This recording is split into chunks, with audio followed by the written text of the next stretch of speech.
Self-Portrait by Peter Paul Rubens. This painting is an oil on wooden panel rather than a canvas. It's nearly 3 feet high and 2 feet wide. That's 85.7 by 62.2 centimetres. It's a half-length self-portrait of the artist Peter Paul Rubens, painted in 1623 when Rubens was 45 years old. Rubens was a Flemish artist working in the southern Netherlands. That's modern-day Belgium. He was born in 1577, died in 1640 at the age of 62. Rubens was arguably the most influential artist from the Flemish Baroque tradition. Baroque is a style identified with the Counter-Reformation and Catholic revival, beginning around 1600 and continuing throughout the 17th century, although popular in Protestant states as well as Catholic throughout Western Europe. Baroque art is characterized by great drama, rich, deep colour and intense light and dark shadows. This painting shows a long-faced, auburn-haired man with beard and moustache, wearing a bulky black cloak, a magnificent broad-brimmed black hat. If you were to split the picture into 3 horizontal thirds, you would see, from top to bottom, hat, face, shoulders. The background is indistinct.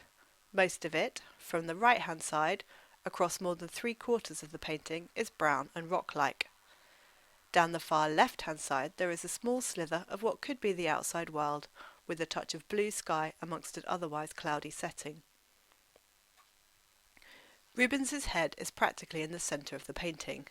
He faces right but turns to look at us so that the light, coming from the left, catches the side of his face nearest us. His eyes are brown and open wide. You can see a tiny speck of white in the black pupil, showing life, and he is looking right out at us, with a bold, penetrating stare. His auburn, slightly grey-tinged eyebrows are somewhat raised, perhaps challenging us. There is a slight puffiness below his eyes. His face is pale but luminous, not sickly, with a hint of red tones visible across his large, straight, triangular nose, where we can see his wide right nostril. This blush of colour extends to his right cheek. His lips, his fuller bottom lip, more visible than the top, are obscured slightly by his moustache, and are redder still. He has an auburn handlebar moustache with long ends that curl up, and perhaps just a hint of grey under the nose. His beard is goatee-like at the chin, and we can see it extending up along the bottom of his right-hand cheek to meet his hairline just in front of the ear. Just like the moustache, there is a touch of grey in his beard, on the chin, under his bottom lip. The curl in his moustache is echoed in the pointy clump of beard on his chin, and again in his auburn hair which curls just above and behind the right ear. There is a hint of grey at the hairline by his temple. On his head, as I mentioned, is a broad-brimmed black hat that is set at an angle up towards the top left of the picture. It points diagonally downwards from left to right.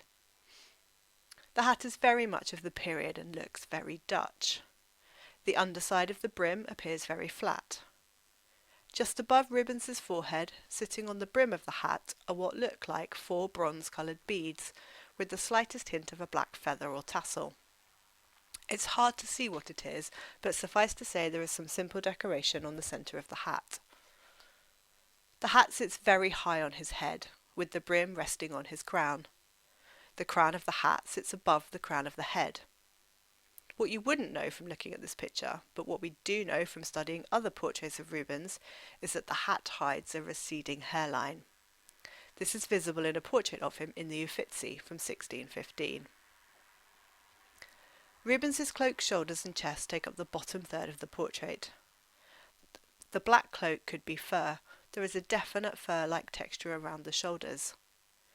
Peeping out the top of the black cloak is a delicate ivory white lace collar, a type very much associated with the period.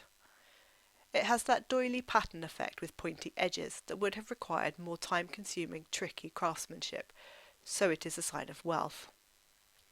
A slither of pale neck is visible above the collar, whilst below the collar, in the centre, below his pointy beard, is a gold chain. It's not obviously a gold chain, but our collection records state that it is. Rubens is portrayed as a courtier and a diplomat. His black robe is sombre, but was fashionable and expensive. He carries no obvious attributes alluding to his profession, no paintbrush, no easel, although the gold chain had since the mid-16th century come to symbolise an artist's success and wealth. Letters from the period describe Rubens as having a tall stature, a stately bearing, with a regular-shaped face, rosy cheeks, chestnut brown hair, sparkling eyes but with passion restrained, a laughing air, gentle and courteous. That's the end of the description of the Rubens self-portrait. We'll now move on to some background on the artist himself. Who was Peter Paul Rubens? The self-portrait suggests a well-dressed, wealthy man. Yet he was born as a refugee, some way from his homeland, the Low Countries. In 1568, his parents escaped religious persecution in Antwerp, settling in Germany. Unfortunately, his father, Jan Rubens, was imprisoned after his affair with the wife of the ruling prince was discovered. Eventually, Jan was freed thanks to the persistence of his wife. It was into this shamed family that Peter Paul Rubens was born in 1577. When his father died, his mother returned to Antwerp with her children. Rubens had a good education in the classics and humanities, and then surprised his family by wanting to be an artist. He was apprenticed to 3 local artists, and once he'd become an independent artist, left for Italy, the centre of the art world and magnet for all artists. Once there, he landed on his feet by becoming a court artist to Vincenzo da Gonzaga, Duke of Mantua, a renowned collector. Rubens was able to study the greats, Leonardo, Titian, Michelangelo, travelling around Italy, and not only painting, but getting to know his sitters and their families, a trusted friend, not just an artist. In 1608, his mother became seriously ill, and Rubens returned to Antwerp. Unfortunately, she died, but Rubens decided to stay in the city, just as a 12-year truce brought peace between the Protestant northern provinces and the Catholic southern provinces, which were ruled by Spain, where Rubens lived. Rubens also became court artist to the governors of the southern provinces, Albert and Isabella. He re-established himself in his home city, buying and converting a house in such a magnificent way that it was locally known as a palace, and marrying the daughter of a local worthy, Isabella Brandt. He not only painted, but produced preparatory work for statues and designs for tapestries, wrote on a wide range of subjects, and took an interest in architecture and garden design. He became renowned throughout Europe, including Britain. His fame grew so much that he had to turn down aspiring apprentices wishing to join his studio, as he wrote in a letter. With no exaggeration, I tell you quite sincerely that I've had to refuse more than 100, and some from my own and my wife's family, and in so doing I have caused great displeasure to many of my best friends. Rubens was a savvy businessman, turning out art quickly, and yet that busyness could have proved his downfall.